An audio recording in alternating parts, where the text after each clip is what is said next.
Hello and welcome to another Skyforge guide video brought to you by the Rabid Unicorns. As usual, I am your host, Kylar and today I'll be taking you through the Alchemist, which is my own main for PVE. First of all, we're going to look for talents. Now, personally, I think there is no set talent build for Alchemist. I'm going to give you what I feel is my most versatile build, but in my opinion, Alchemists need to be willing to change for the situation. Different distortion fights or different raids, you will run different abilities. Now first up, you have your predatory ectoplasm. That's your bread and butter damage ability. You spam one whenever you have a full 4000 and that's going to put damage out.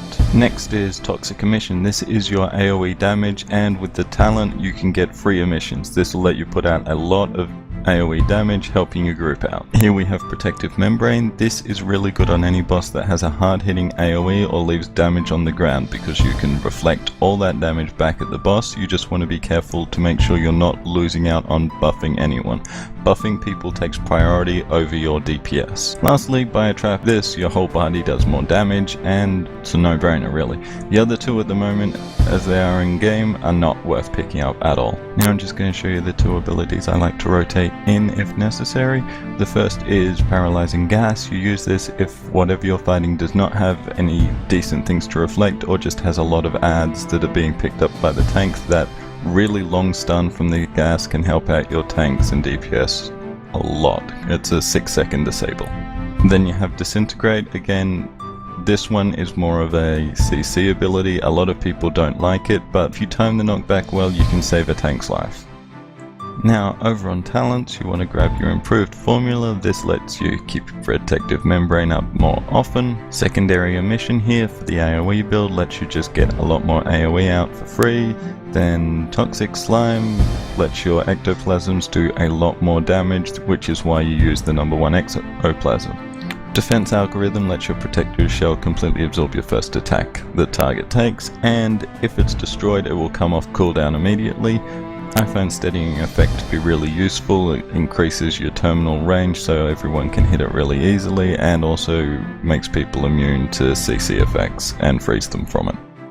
Matter transformation is really good. It gets your catalyst up to 4000, you get 100 points every 2 seconds, and as long as you're hitting a boss, this is the only thing you need to boost catalyst. The other one will end up a bit of a waste, because if you are focusing on buffing people as you should, getting both of these to improve your catalyst return ends up being a loss, because you'll sit there at max catalyst while you're buffing or while you're reflecting and it won't get used. Loading dose, obviously you want to double stim people for the burst phases. You're there to stim people, you're there as a support, you're there to help, that's your job. And the last one we have here is reflection procedure, just to make sure that reflect is doing the 180% more damage when you use it. Now when I do swap abilities around for different fights, I also swap those talents around for what's appropriate for those abilities. Now, as you'll be running strength luck at the moment in game, you have very few symbols to choose from that are actually support based. The only one that will help is red alert, which reduces the cooldown on your consumables. That does reduce the cooldown on your res, so you can get someone up a little bit faster. Otherwise, normal strength luck damage symbols. Now, main hand, reduce cooldown of stimulant injection. Offhand, reduce cooldown of terminal. That also reduces the cooldown of the debuff the terminal gives people. So if you have the 40-second one, someone else has 47 seconds, tell them use yours, don't use theirs. For amulets, I try and get ones that increase my acidic solution damage and my acidic solution on an 8th level detonation of combustible. This is your single target boss damage of your hold left and right click. Although with amulets it doesn't overly matter, because you're mainly getting amulets for stamina, so your shields are bigger. Same with rings. Rings you want strength and luck, accuracy or crit chance with health bonus. Health bonus is the important thing. Over on temples, I'm running standard DPS temples. I just have 2 shield powers in here because I didn't feel the need for that 10% accuracy, and shield power only affects shields on you, but on my runs I've been getting hit a lot, so I wanted my shield on me to be stronger.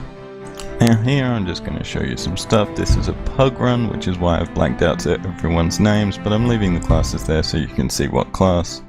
As I go in, I have the highest DPS targeted, double stim, hit V, and biotrap straight off the bat before people can hit him. then straight into throwing my 1 slimes to get all 12 of them out, and hold down 1 to get 8 stacks, then right click. And that's basically it. Hold 1, get 8 stacks, right click, keep an eye on your buff timers, look for, with this boss, look for something he puts on the ground. We can reflect that something. And there it is, Slimy's on the ground. So we run over and we reflect, we're looking at the times, get ready to dash out, and stims are up, so we stim someone. Now we'll just skip to the end of that fight, and here is a DPS meter for your viewing pleasure. As you can see, the kinetic I was buffing is at the top, or at least you have to take my word for it because all their names are blacked out, and my damage is primarily from reflecting those poison pools. Now over in this fight, I'm going to show you some targeting tricks for alchemists. So you see someone get picked up, I drop target on the boss, press T, target the guy, F to focus him, shield him, and reflect. What, you wanted that again? Okay, so I see a guy get picked up, I drop target, I press T, I target him, I press F, I run in, and I reflect. And that is Alchemist life. Basically targeting, shielding, stimming, pressing V, try and time up your V with stim cooldowns, use stim and V with biotrap. You never want biotrap without a shower. If it means you're waiting a couple of seconds for the bio, then you wait. Any questions, comments, queries? See you down in the comments below. And of course, as always, like, subscribe, give us internet points, visit the other guys on Twitch. I have been Kylar, your only host for the Alchemist video, because I'm the best alchemist there is.